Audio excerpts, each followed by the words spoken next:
Hi, and welcome everyone to the Business Revolution podcast and to my third series, which is Changing Conversations. And today I'm really excited to be joined by Marnix Pauwels, who is a transformative coach from Amsterdam. And he's going to be sharing with you his experience of what he is describing as the big move. So shifting from his copy career to his career now as a coach. So hello, Marnix, how are you? Hey, hi, Andrea. I'm really good. So good to be here. Yeah, lovely to have you here too. So I'm just going to hand it over to you and enable you to kind of just start where you feel comfortable with your story and just share with us some of your journey. Yes. Well, it's a big responsibility to find an entrance somewhere in my history. The reason I wanted to talk to you about this specific subject is because I could easily talk about a lot of kinds of stuff that is maybe helpful for coaches, like more like the mental aspect of your clients you're dealing with.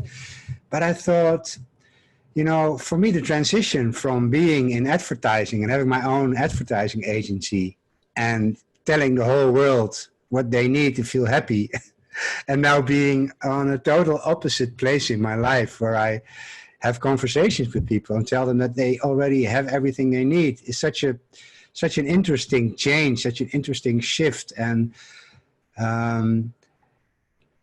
I can imagine that there are many other people who are trying to get into coaching, who are thinking about taking coaching on as a full-time job, but still worried about the big jump. Is there even such a thing as a big jump? Or is there another way to get about it?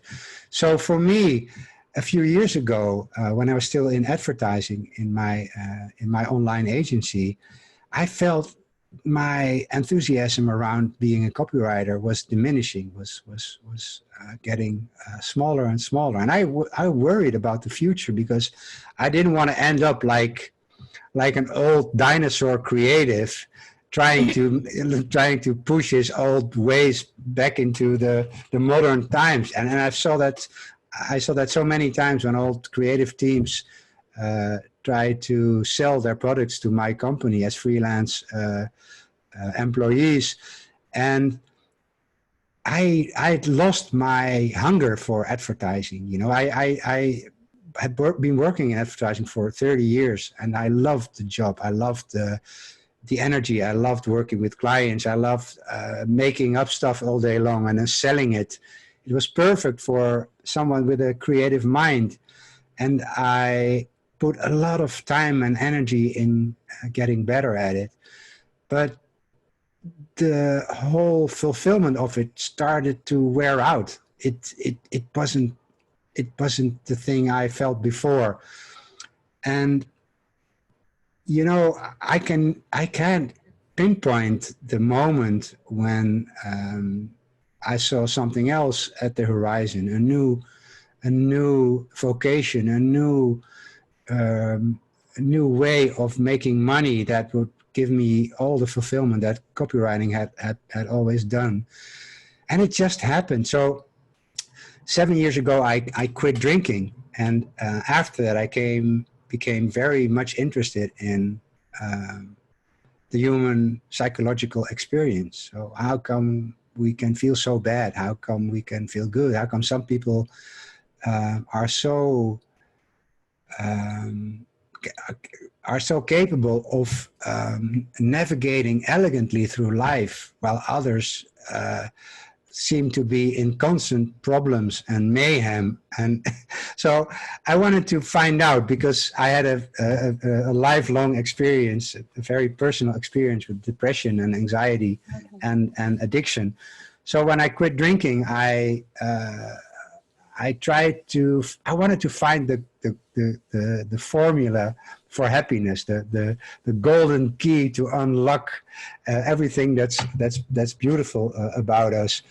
And I spent many years reading books and doing workshops and being in therapy. And somewhere along the line, it occurred to me to go have conversations with people while we were walking through one of the biggest parks in Amsterdam, because I was just interested in people's stories, and I was interested in sharing what I had seen in my life, and how the changes had changed everything in my life, especially when I came to the conclusion that it's all thinking that makes it the way we experience it. And I saw that before I came across the principles. But there were many people who were interested in talking about their miserable life. So I had a lot of conversations. But there was no inclination whatsoever for me to make it into a profession. It was just out of curiosity. That was like 6 years ago. And from then on, I slowly got sucked in to the fact that it's even possible to talk with people about things that are hurting them, or are sucking out the energy of their lives and the happiness out of their lives, and be with them in a place where they can find out that it's not the only way to go, and see them, become younger just before my eyes. I see people like their faces relax, the muscles in their faces relax. There's nothing as powerful as seeing people having insight. So I think I found a new addiction. Yeah. I love that. You found your new addiction. Yeah. But seriously, what I really liked about what you were saying, and what kind of drew me in, was how you already were becoming aware of how life was working, even before it had been pointed out to you that actually there were these three principles that could explain the ingredients of how we create our experience. And I just love how actually we have this already innately within us. Mm-hmm. And that it's actually already there, and it's bubbling under the surface and ready for us just to listen to, and we can work it all out. I just love that. Yeah. And it was actually, it was what we call in this community, what we call an insight. And it was an insight I had while I was feeling very, very depressed. And I was sitting on my bed, sad and numb and somber. And I was shouting at the ceiling. I don't know why, because, well, it's not that the ceiling made me miserable, but I was probably, intuitively calling for a higher power or something like that. And then suddenly, within these extreme bouts of depression, I realized that my experience changed, which made me reflect on the fact that I could never be a depression if the day before it was a little less than right now, and then 5 weeks before this, there wasn't even a depression. So I got the first glimpse of the fact that that's all changing all the time, that it's transient, and that it's not who I am, because who I am is the awareness of life itself. And it sounds very solid the way I tell it right now, and it's not that I completely got it when I first saw it, but I knew there was something in there. So it took me by surprise, and it got me out of the depression just for a moment. And afterwards, the depression just, it slipped back into my life. But it was like something changed there, and it made a new way of looking at life possible. It was the first time I realized that we are just experiencing life in an ever-changing flow of ups and downs.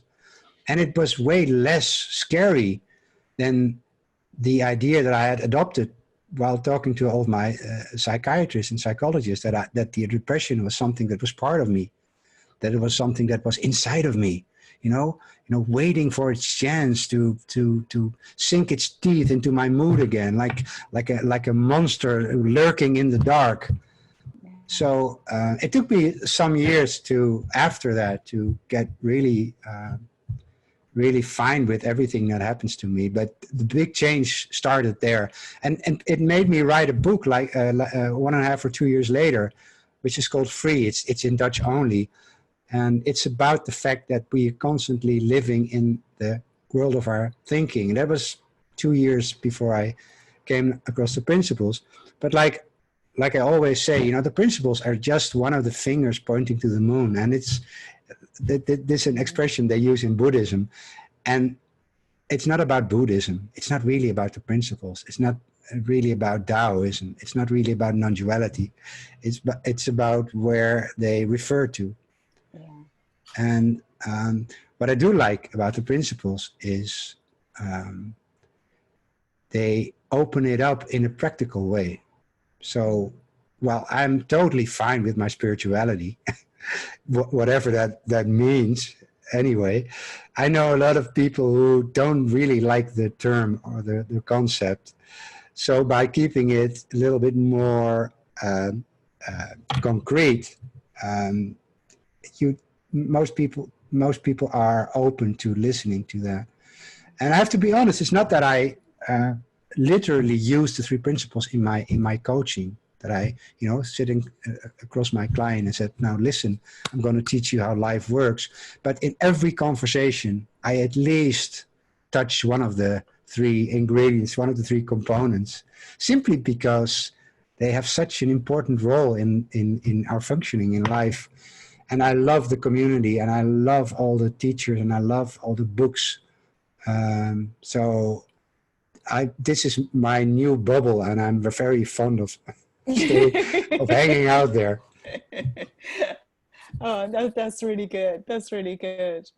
So when did you start making the transition then from having your copy business and moving it into coaching? When did you start to think, oh, actually, this is where my new passion is. This is where I could make more change? Yes. Well, this was a very subtle process. When I 7 years ago, when I quit drinking and I faced my depressions for the first time in my life, like a grown-up boy, I didn't work for a year. I went to a clinic and I did all kinds of other stuff, and I just wasn't able to work. And after a year, I started working again, but I never worked. So I worked my way back into a more normal office rhythm, but I never started to work more than 3 days. So I had 2 days left in the week, and I used them to study and to talk to people. And the passion for the whole coaching thing just evolved. It wasn't suddenly there. It was not like I was like I was overwhelmed with the deep love of the whole profession. It just grew on me.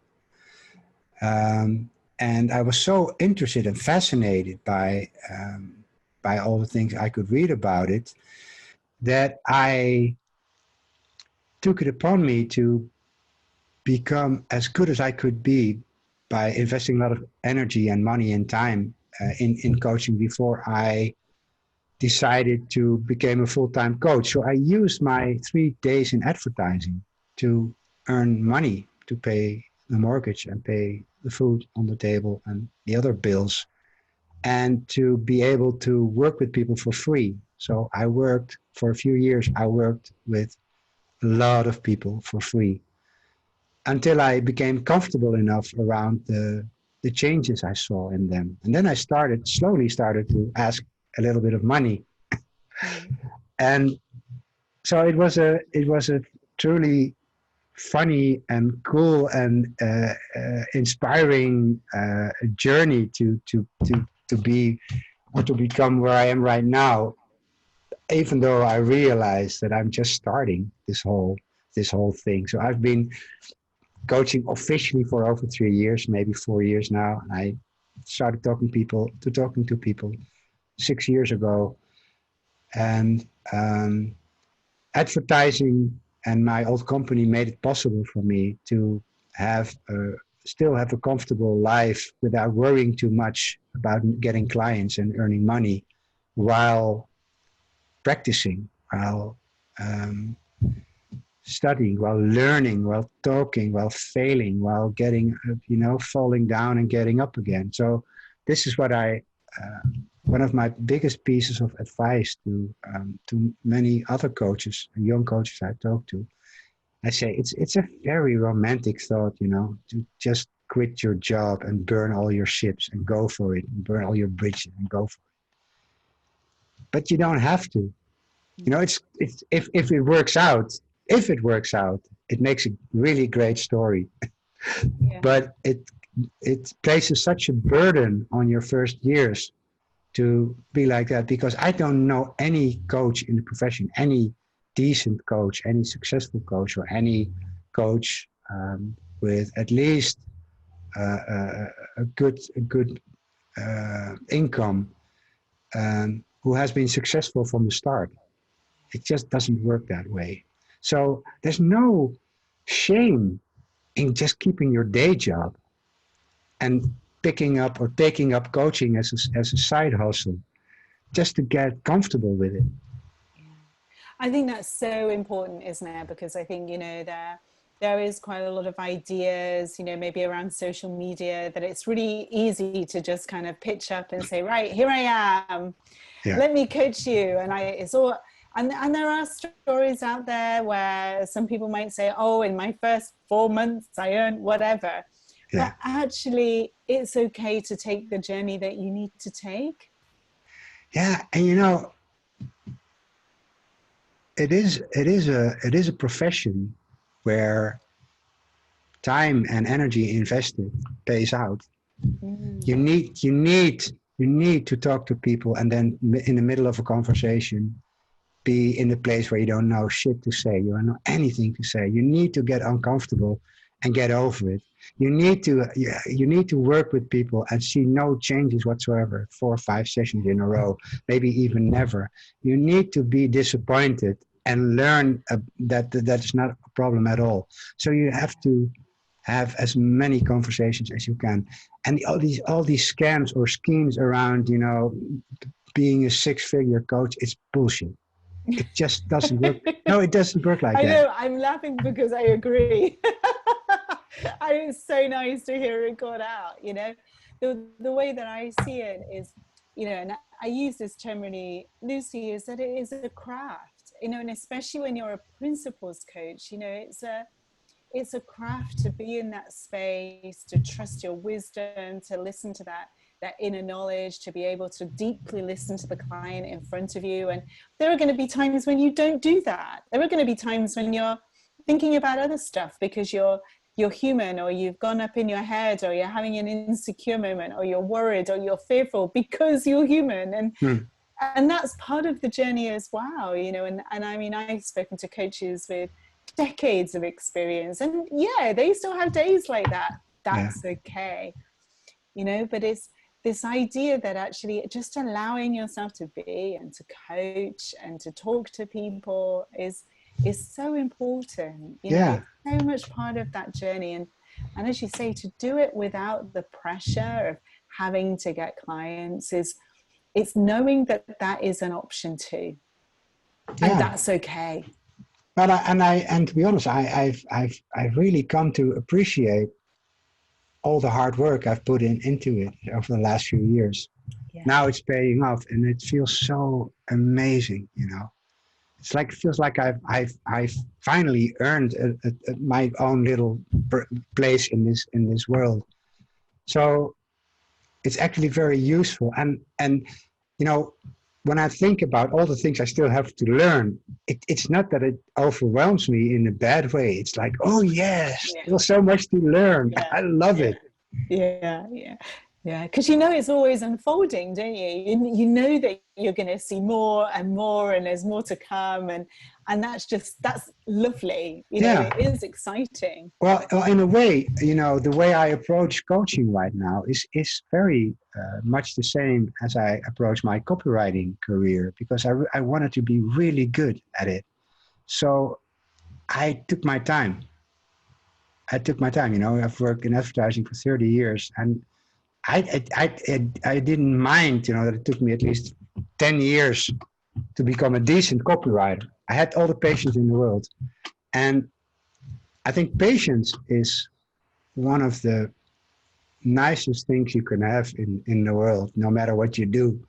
But it's a scarcity. It's, you know, it seems that it's not not a thing that most people are very much interested in.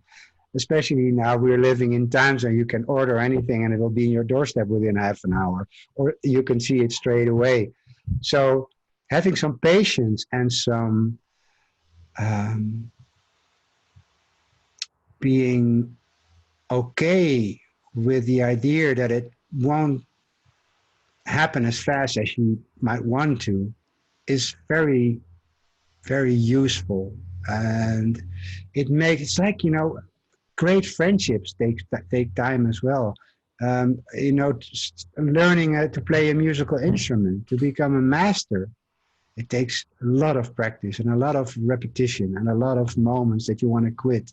And I see coaching exactly like that.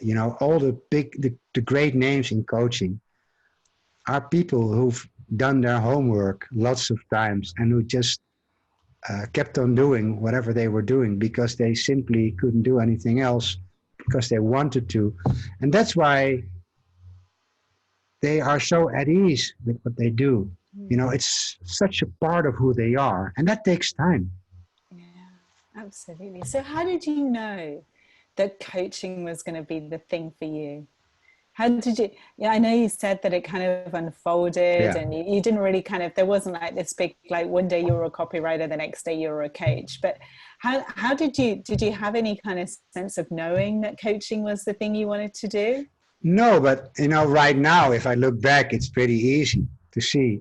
So when I was 12, my parents had books of Wayne Dyer and Shirley MacLaine, and I started reading about things like that.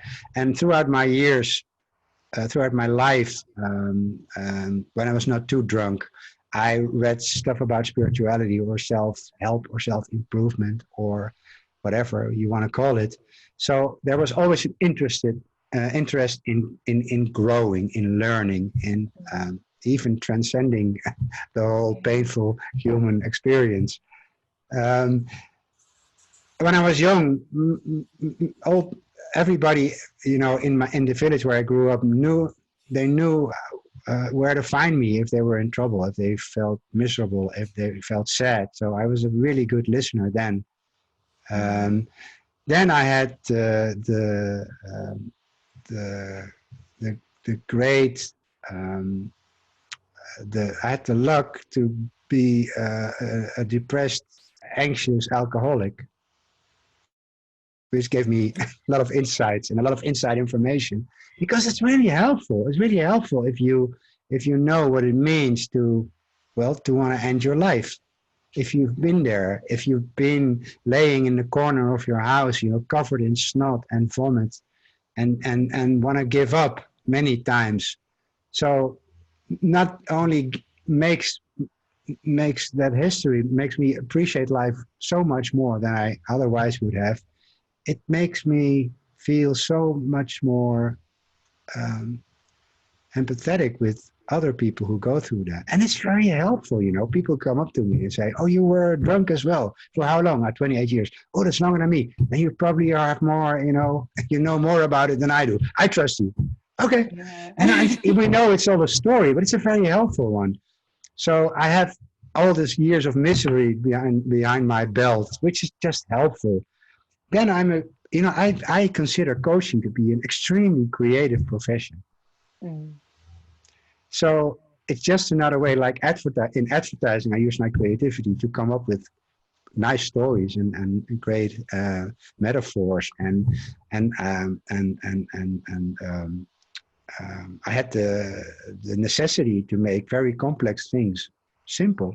I always loved that, and coaching is exactly the same. So we have all this complexity going on in around our head, and I try to make it simple, to bring it back to 4 or 5 words, like a headline on an advertisement. Yeah. So that's where the creativity part comes back in my life, and I love the fact that I don't know how a conversation will go. If I have 10 conversations on a day, each new conversation, I'm fired up and so happy and so curious to see where it will go. And then let the creativity of life that once helped me create television commercials now help me create really cool conversations. Yeah. So when Wow. you I add it love all that. up, yeah. Yeah. I love that. I love how you've identified what it was that was really like the driver in your past career. And actually that has been like, is now the driver in your present one. Yeah, That's really that's why cool. it feels so good. Yeah, absolutely. So would you say it's kind of like, if somebody else was listening to this and they had a bit of an idea that I they hope wanted to somebody else become a is coach? listening. I hope someone else is Yeah, listening too. That's yeah. what they tell me anyway. You know, but is it about kind of following your passion to create this, No, or no, how would you describe I don't it? think so. I'm reading a really great book. It's called "Be So Good They Can't Ignore You," Mm. and I forgot the author's name. He wrote a deep work as well, and it's a professor, I think, somewhere in the United States. And he investigated. He did research after this whole premise that you first have passion and then you follow it, and he found out that it's nonsense because I can have a passion for skateboarding, but it doesn't mean I can earn a living skateboarding. Yeah. So it's convenient if you love something and then take it into your profession. But what he has found out is that you do something because you have an inclination to do it, and then you do more of that, more than most people do, and then you get good at it, and then it starts to feel good. Then the passion for it comes. So he said it's the other way around. It's your investment in doing it better than most people do it that will give you a feeling of accomplishment, which in turn makes you feel good about what you're doing. So, well, of course, sometimes people follow their passion or their inclination, and then somewhere along the line they find something that is in line with that. But there are so many people who just say, "Well, I just like horses, so I'll do something with horses." But they don't have anything to offer, just more than that the fact that they love horses. So Yeah. another beautiful romantic myth to do it. It's not that you should ignore your passions. It's more that the job, like, and coaching is a very good example. You need a lot of skill, a lot of practice to become really good at it, and then maybe you can incorporate your passions. And if my passion would be being as creative as possible, I'm living my passion. But there's also I also worked very hard to be able to do it as much as I can right now. So Yeah. it always goes hand in hand. And if you just say, this is what I love and I'll just go for it, that's fine. But the chance is big that you won't succeed in it because many passions don't have like a clear model of earning money. Mm. So while you might love doing naked yoga, you have to find a lot of clients to earn a living doing naked yoga. So Yeah. maybe you can start working in a yoga school somewhere, and in the weekend you can go out, run naked through the forest to get used to it. So you can Yeah. work on something to get there, but to immediately jump in for it, it's again, I said it before, it's a nice thought. It makes a really good story when it happens, but most of the time it doesn't. So you don't need it, and And it is all okay. I think yeah. that's it, is that it's there's just like no one way to do this. That it's like if it does take your time and you are taking a longer route to get there, that's okay. That's your journey, isn't it? And Yeah, yeah. The author of the book, he said it like they did an experiment in Canada or something like that, and they asked people about their passions, and most passions were skiing, hockey, stuff like. No, there aren't enough jobs in all those things to yeah,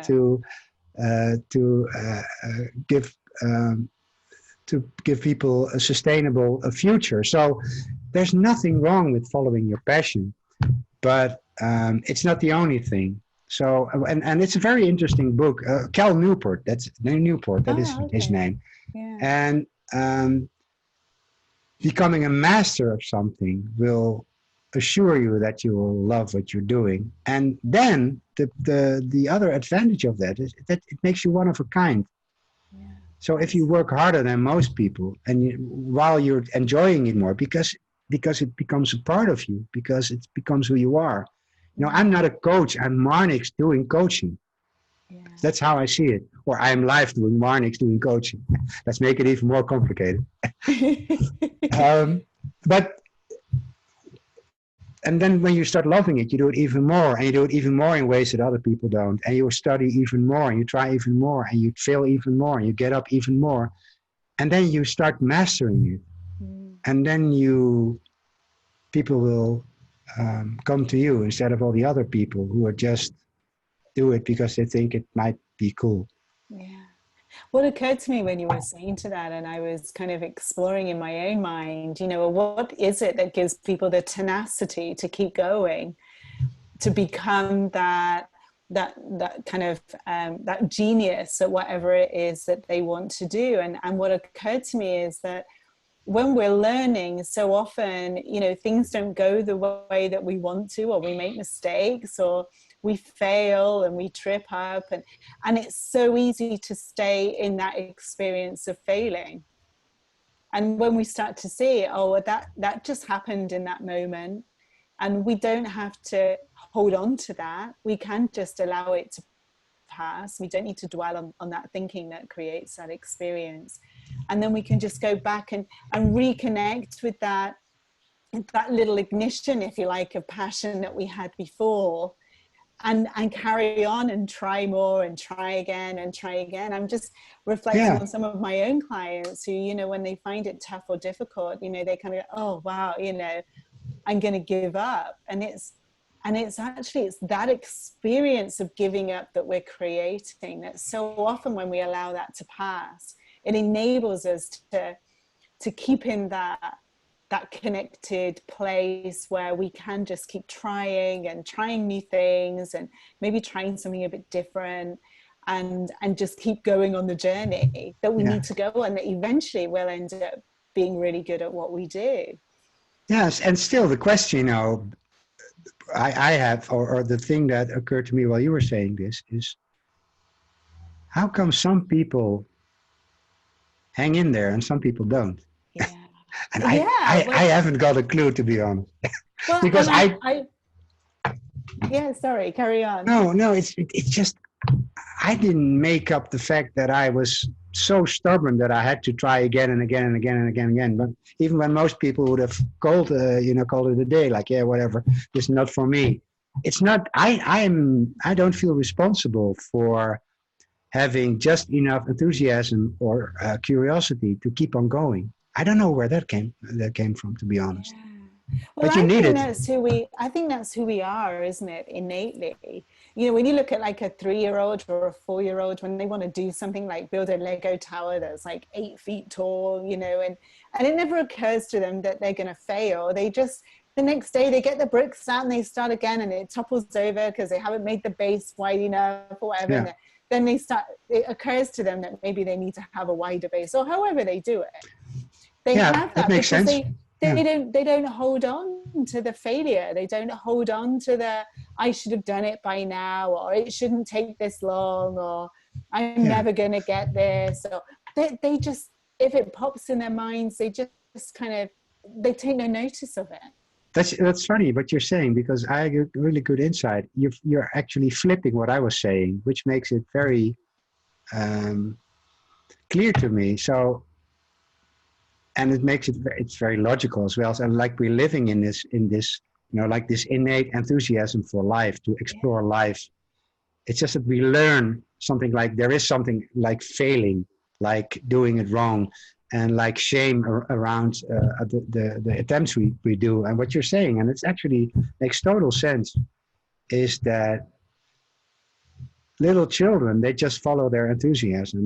They don't care about failure because you haven't learned it yet. So it is you know, it's really it's not be bothered by all the things we learned around learning, but it's just hanging in the bubble of wonder.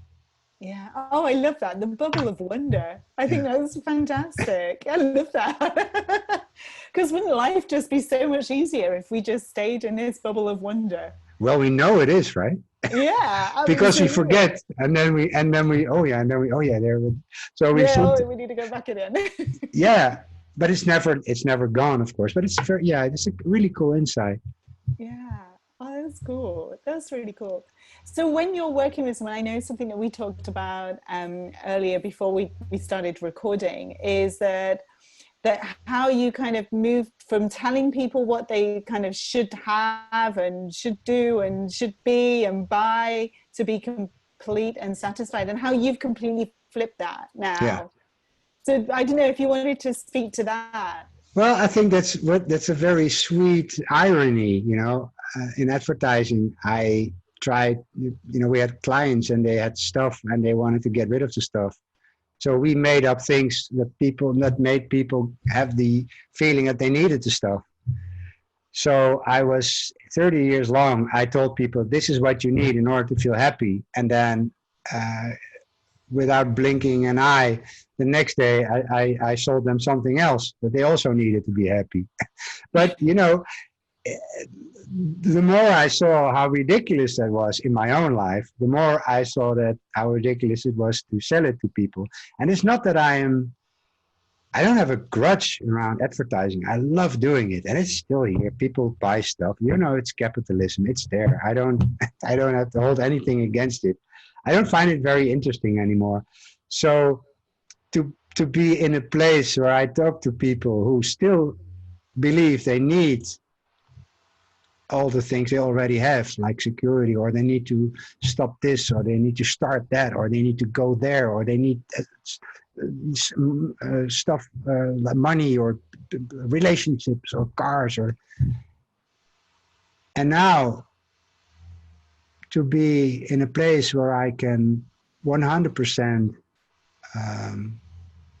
convinced tell them that they already have everything they need, because I've seen that for myself as well. And it's like I always have to be a step ahead of the people I'm talking to, or the people I'm working with. And that's probably also why many teachers in the three principles say you can always help other people because you've always seen a little bit more than most.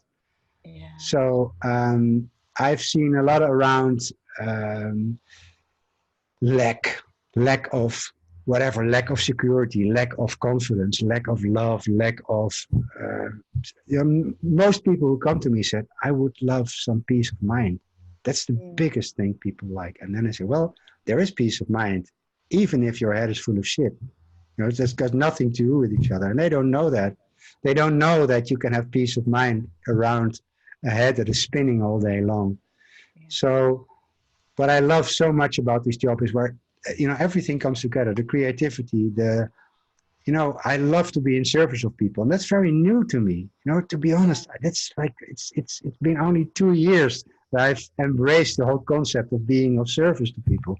And it's only now that I've seen what it actually entails to do that.